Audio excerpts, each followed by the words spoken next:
खबर हमत के हो जाए तो न्यूज में रिलीज, खबर हमत के हो जाए तो न्यूज में रिलीज।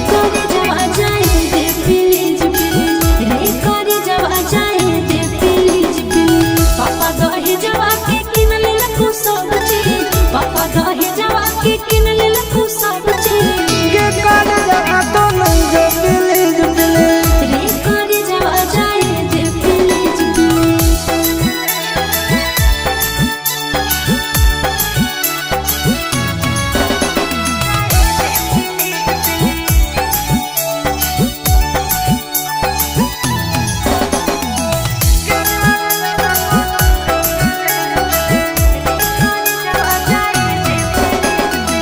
कैंसिल कर दे बियाह के पालन गे, नहीं तो मॉडल मुँह देखनी तो जान गे।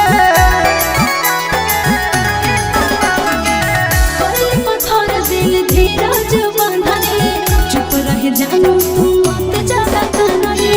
मोर बाप छते गाम छी गेल भीज भीज, मोर बाप छते गाम छी गेल भीज भीज। रे कर जवा जाए दे प्लीज प्लीज। के कर जवा तो नहीं जो प्लीज प्लीज।